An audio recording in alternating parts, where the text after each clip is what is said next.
महाराष्ट्र के विधानसभा चुनाव में कांग्रेस को हार का सामना करना पड़ा है।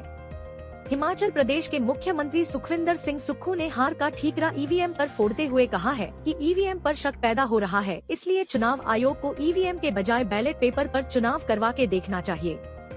मुख्यमंत्री ने यह बयान शिमला के चलौंठी में जिला परिषद कार्यालय के उद्घाटन के दौरान दिया।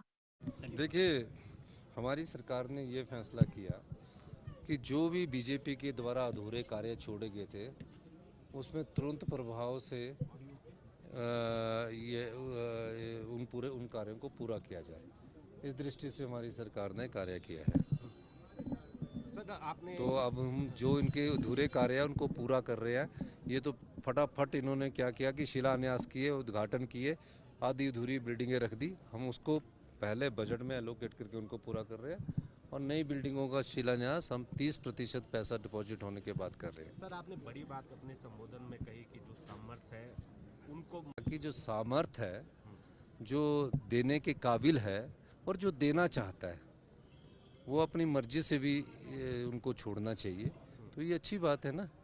अगर मुख्यमंत्री और उसके मंत्रिमंडल और उनके अधिकारी जो छोड़ना चाहते हैं सब छोड़ेंगे, तो उसमें मंत्रिमंडल के सदस्यों ने तो पहले ही कह दिया, तो अपने आप से भी समाज को कुछ देना होगा। सर, 2 साल का जश्न, देखिए 2 साल के जश्न तो नहीं है, 2 साल का हमारा कार्यकाल पूरा होने जा रहा है और कार्यकाल पूरा होने पर 2 साल में हम प्रदेश की अर्थव्यवस्था को पटड़ी पर लाने में सक्षम हुए हैं। 2 साल में हमने कई विभागों में व्यवस्था परिवर्तन किया है और कई बार कहा है हमने कि हम सत्ता में सत्ता सुख के लिए नहीं आए हैं, व्यवस्था परिवर्तन करने के लिए आए हैं। इसलिए फैसले लेते हैं। हम फैसलों से नहीं घबराएंगे क्योंकि फैसले हिमाचल के हित में, व्यक्तिगत हित में नहीं है।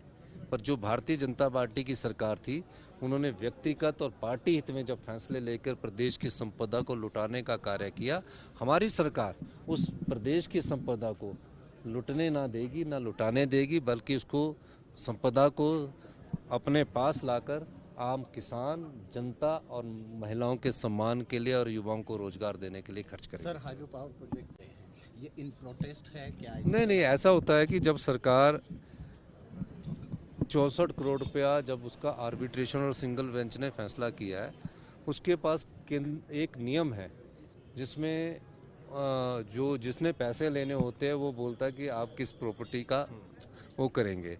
उस नियम के तहत उसमें आगे बात करते हैं और उसकी अपील तब सुनी जाती है जब उसके पैसे जमा होते हैं। तो उसमें पैसे जमा करने में थोड़ी सी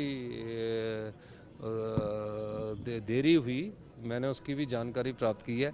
ऐसे ही एक देखो राजस्थान गवर्नमेंट है, उनका बीकानेर हाउस करने के लिए कुड़क कर दिया गया।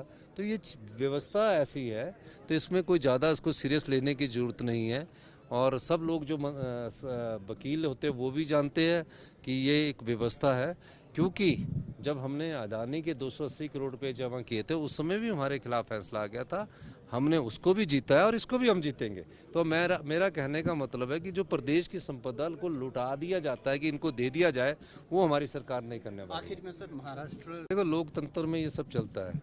भारतीय जनता पार्टी 2 MP हुआ करते थे, उसके बाद चलता है। और तीसरी बात यह है कि जब किसी पर शक होता है, जब जो ईवीएम बनाने वाले हैं उन्होंने बंद कर दी, तो एक बार जनता की मांग को रखते हुए बैलेट पेपर पर हो जाए, कोई फ़र्क नहीं। शक शुबा दूर करना ना।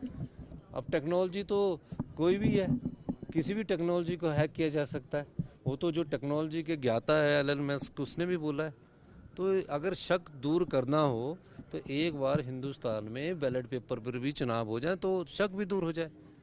धन्यवाद। शिमला से कैमरामैन युगमार्ग टीवी।